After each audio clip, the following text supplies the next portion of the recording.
ہم میں سے کتنے لوگ ایسے ہیں جو اللہ تعالیٰ کی محبت میں نماز پڑھتے ہیں یا استغفار کرتے ہیں؟ غور کیجیے گا، یا تو ہم نماز جہنم کے خوف سے پڑھ رہے ہوتے ہیں، یا پھر دنیاوی لالچ میں کہ یا اللہ مجھے گھر دے دے، گاڑی دے دے، پیسہ دے دے، لیکن ان سب میں اللہ تعالیٰ کی سچی محبت کہاں ہے؟ پھر ہم شکایت یا شکوے کرتے ہیں کہ ہماری دعائیں قبول نہیں ہوتی، ہمارا استغفار اثر نہیں کر رہا۔ آج کی اس ویڈیو میں ہم اسی گہرے راز پر بات کریں گے کہ آخر استغفار پڑھنے کا صحیح طریقہ کیا ہے اور کیسے یہ ہماری زندگی بدل سکتا ہے۔ السلام علیکم میری یوٹیوب فیملی، کیسے ہیں آپ سب؟ امید کرتی ہوں آپ سب خیریت سے ہوں گے۔ اللہ تعالیٰ کے کرم سے میں بھی بالکل ٹھیک ہوں۔ اصل میں ہوتا کیا ہے کہ نماز کے بعد جب ہم دعا مانگ رہے ہوتے ہیں تو ہمارے دل اور زبان کا کنیکشن ہی نہیں ہوتا۔ زبان سے تو استغفر اللہ نکل رہا ہوتا ہے، لیکن دل اور دماغ کہیں اور دنیا کے کاموں میں بھٹک رہے ہوتے ہیں۔ سوچئے، نبی پاک صلی اللہ علیہ وسلم راتوں کو اٹھ اٹھ کر اپنی امت کی بخشش کے لیے روتے رہے، اور ہم نے کیا کیا؟ ہم نے رٹی رٹائی دعائیں مانگنا شروع کر دیا۔ اللہ تعالیٰ تو انتظار میں رہتا ہے کہ میرا بندہ میرے قریب آئے، مجھ سے توبہ کرے۔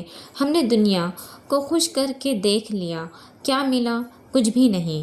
تو کیوں نہ ایک بار اپنے رب کو سچے دل سے راضی کر کے دیکھ لیں۔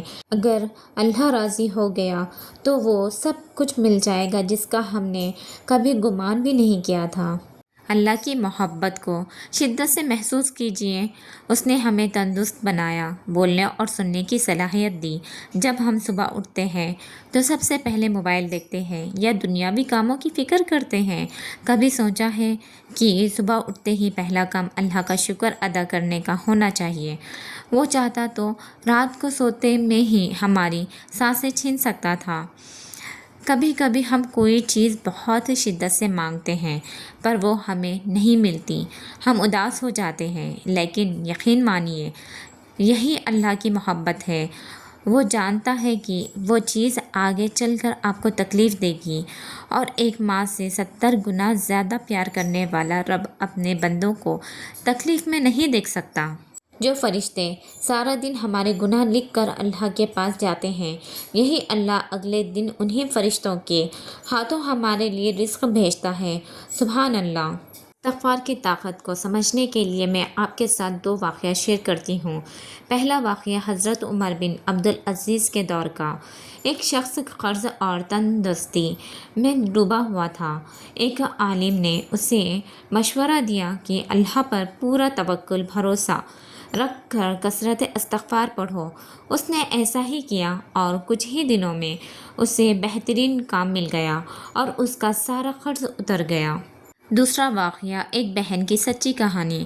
شادی کے کئی سالوں بعد بھی ان کے ہاں اولاد نہیں تھی۔ سسرال کے طعنوں اور شوہر کی بے رخی کی وجہ سے بات طلاق تک پہنچ گئی۔ وہ تھک کر ہار کر اپنے مائکے بیٹھ گئی۔ ان کے پاس استغفار کے علاوہ کوئی راستہ نہیں تھا۔ انہوں نے روز کم سے کم 300 مرتبہ سچے دل سے استغفار پڑھنا اپنی روٹین بنا لیا۔ آپ یقین کریں، کچھ ہی دنوں میں اللہ نے انہیں اولاد کی خوشخبری دی۔ شوہر کا دل بدل گیا، وہ انہیں واپس لے آئے اور آج ان کے پاس گھر، گاڑی اور عزت سب کچھ ہے۔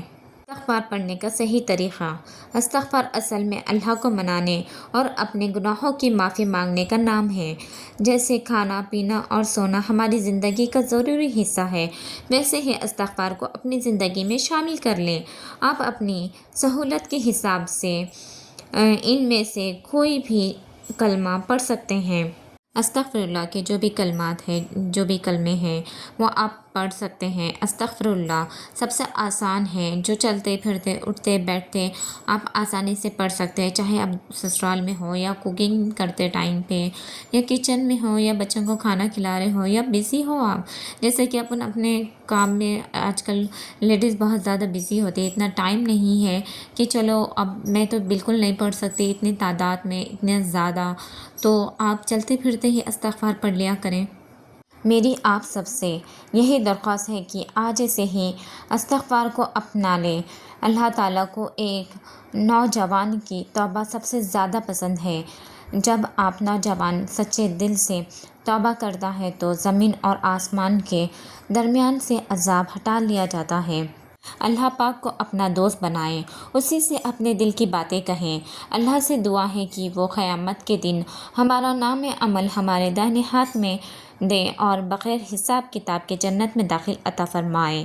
اگر آپ کو آج کی یہ ویڈیو اچھی لگی ہو تو اسے لائک اور زیادہ سے زیادہ شیئر ضرور کیجیے گا تاکہ دوسروں کو بھی یہ پیغام پہنچے۔ ملتے ہیں اگلی ویڈیو میں، اپنا بہت سارا خیال رکھیے گا۔ اللہ حافظ۔